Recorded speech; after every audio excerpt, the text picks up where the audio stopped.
When you're making dinner, do you spend more time looking for what you need rather than actually cooking?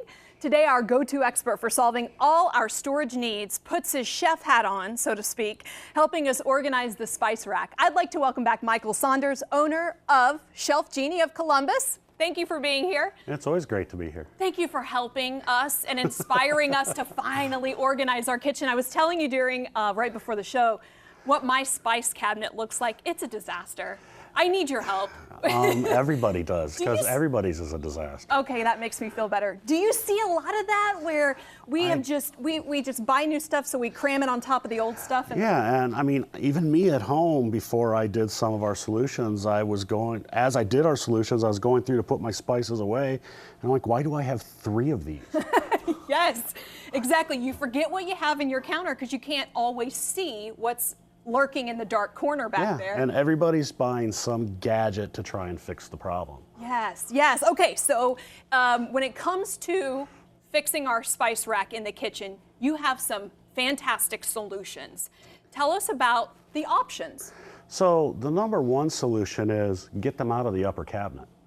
I mean, think about the upper cabinet as you're trying to look at your spices and they're all up above your head. Oh, I can't even see up there. Yeah. And all you can see is the front row. Right. You can't see anything in the back. So the first option we have is let's get it into a lower cabinet. You know, maybe you have a cooktop.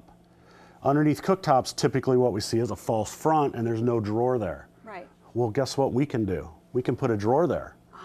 And then you lay your spices down instead of standing them up. When they're standing up, what do you see on the top? You see a red, a green, a black lid, right? Yeah. Lay them down so that you can see the labels and know what it is you're looking at.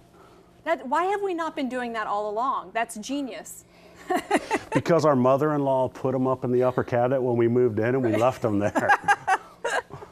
Okay, so drawers, pull-out racks, more than one option is available.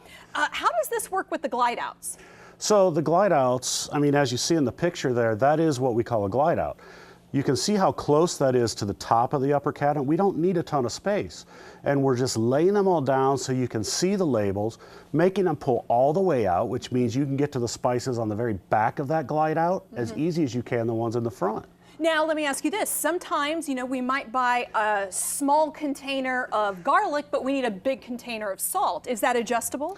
The one you saw had like tiered levels. Yes. We kind of stopped doing that, and what we do is we do dividers now. Okay. So what you do is you take all the ones that are similar in height, lay them out, put a divider against it, and the dividers are adjustable.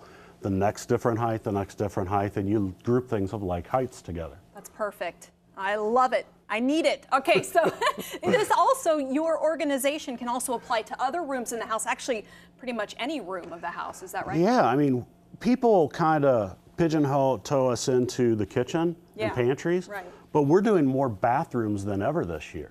Yeah, don't get me started under my sink. It's not pretty. The bathroom's a big giant open box. Right. And you're storing a lot of smaller stuff, you know, makeup and perfume and deodorant and all that little stuff, and it ends up just falling everywhere, or you're setting it on your countertop. Now it's a nightmare to clean your bathroom because you got all this stuff laying out. Tell us about the process how long does it take? So what you do is you contact us and we send a designer out. It's free to have a consultation done where we walk through whatever space it is you're having problems with and give you a quote, a 3D mock-up. We're going to show you exactly what we're going to do is going to look like and how much it'll cost. From there, it's about a 6 to 8 week process for us to take detailed measurements, have them build at our plant down in Alabama. They ship them up to us, we check them in, we give you a call to come out and do the install.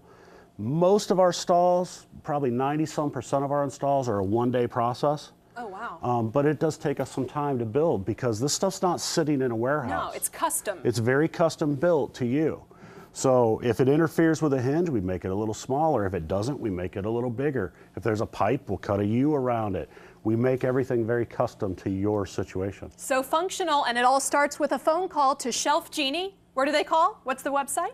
Shelfgenie.com, and whatever number you have up there, I don't remember it. 614-698-1598. Thank you, Michael. Thank you.